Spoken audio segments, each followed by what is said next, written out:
working on the friggin' house. Most of you that have been following the channel for a while know that I've been doing up the bungalow and it's pretty much finished. It's ready for market. So I've been too busy for brewing, been too busy for beer reviews. I've been drinking a few beers, and to be honest I did a couple of brews about 7 weeks ago, but too busy, and tonight I thought I'd make the effort. This is not a croucher, this is a beer from none other than Tim from Huntsman Brewing. Now I've had a couple of beers from Tim. Obviously he's part of the Awesome Lord of Dank Challenge, and he milled a couple of beers up. Well, he sent me some for the Vienna Smash Comp, and that was a really good beer, on a par with mine. And he also sent this amber ale, so I'm just pouring this up. So I haven't got a light behind that, but ooh, crikey, that is about as friggin' clear as you get. That's awesome. Yeah, a few months old. Sorry, haven't got around to it, Tim. On my rat bag, and I kind of feel bad about it because I know you do a good brew and they're better when they're fresh. Look at that cool Prezia got. That was a Secret Santa from well before Christmas. Anyway, let's get a nose on it. It is old. It's been in the fridge, but yeah, cheers for sending this time. Not sure what hops he used in this, but yeah, definitely getting a little bit of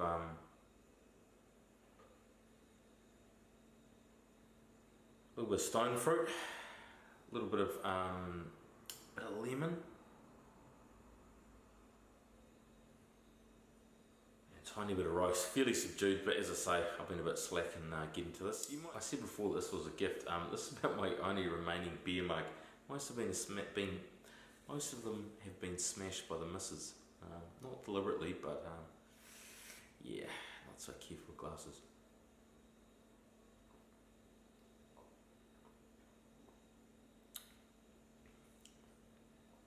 Oh, yum. Well, it's just like a nice malty pale ale.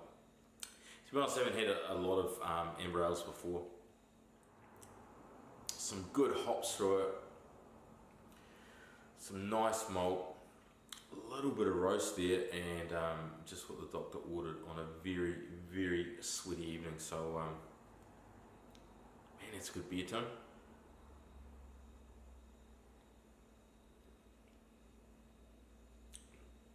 I'm going to keep it short because I've got a lot to get through, and I'm thirsty, and I need to finish off the rest of this one. So, cheers.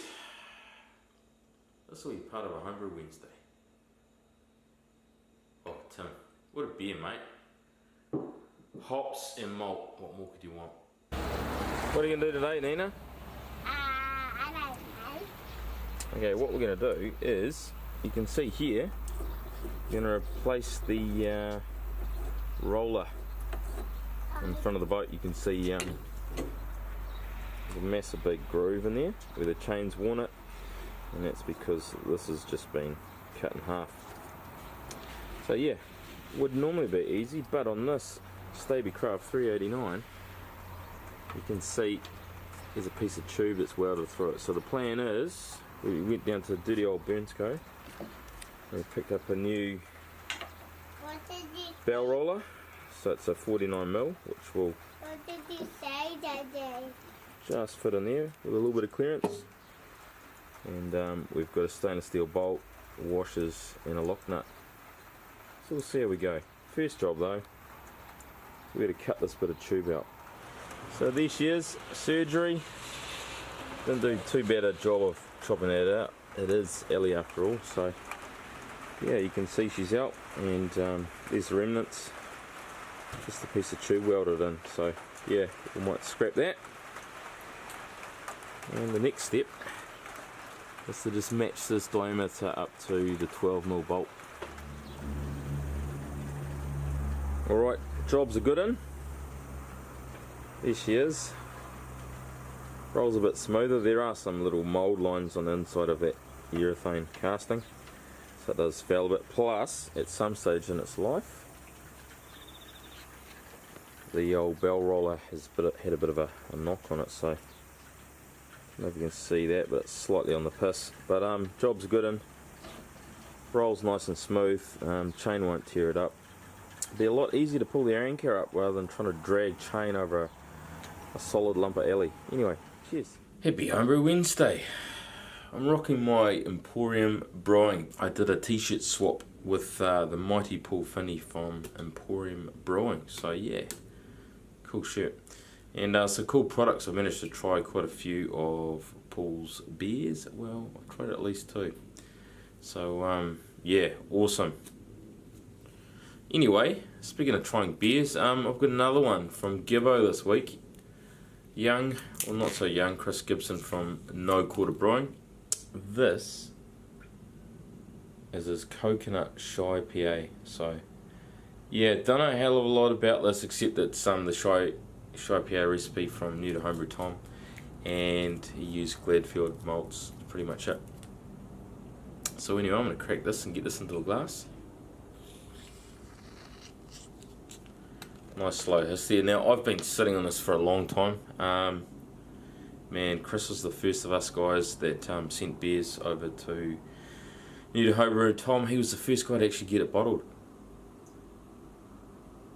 So I'm going to get this one bad boy poured up, and I'll be careful not to pour this schmeeg. It should be pretty damn clear. Don't know if you can see that, but she is friggin' clear. But it wouldn't be a Coconut Shy PA review without another one. So, just off camera here, I've had warming up. This is the Coconut Shy PA from Stas Brewing. 5.5%. Now, that is the big thing. Now, you might have seen, oh, fucking tape. But, yeah, always tab your gaff. See how easy it is, Stas? Tape just comes off. No, cheers, mate. This is awesome. This came from Stas when he sent over some of the SJ4 beers. This is one of his extras. Oh, she's a little bit lively. We'll get that poured into a glass, mate. Ah, no worries. It's not going to do what my one did to Tom's floor. This looks really clear. It's been sitting in the keezer for a long time too.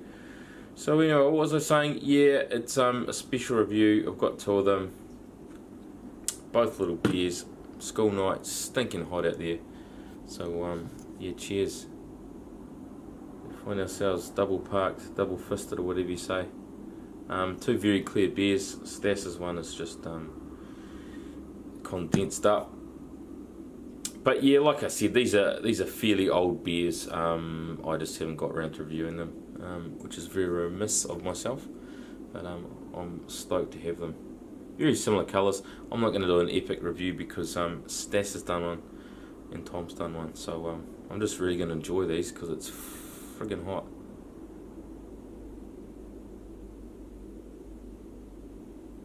Yeah, I'm not getting a huge amount of coconut on the aroma on Stas's one.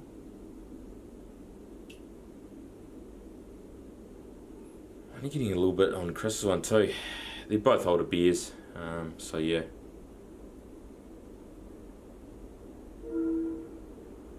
Just some clean aromas and a bit of hops here. Cheers, I'm going to dive in.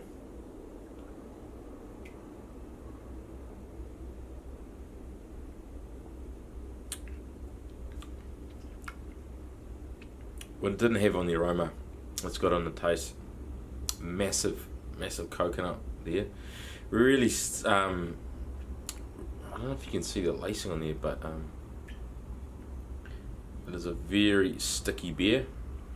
Big mouthfeel.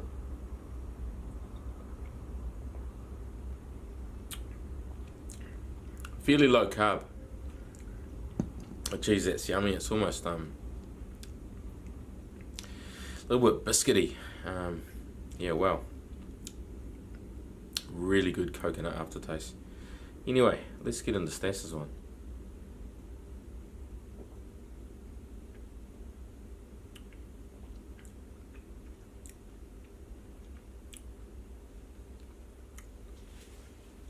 Definitely lighter bodied. That's got some really big coconut, but it's a little bit drier than Chris's. To be honest, in some ways, I think the sweetness kind of accentuates the coconut, if you know what I mean, because coconut is kind of a drying thing in your mouth, and having that sweetness, I reckon, just boosts it a bit.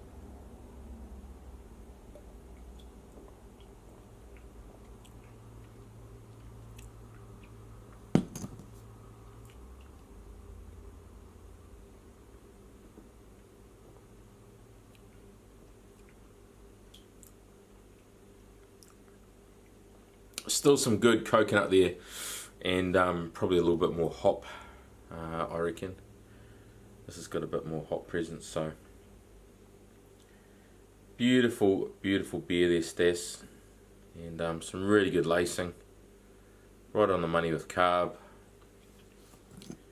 I told you it'd be a quick review. This one more savoury, this one more sweet. Really depends what sort of mood you're in. I reckon this is almost a zooty. This is a bit more of a smasher, a lot lighter bodied, and yeah. Who's the winner? I don't know. I really don't know. But cheers for sending me these beers. Wicked, really appreciate it, and hopefully this will be the. Yeah, I don't know. These guys have sent me so many beers, but hopefully. This won't be the start, it'll be the middle of many more to come. So really appreciate it. Chris at No Quarter Brewing and Andrew at Stas Brewing. 2 coconut shy IPAs, both really nice. I'm not going to pick a winner. Cheers.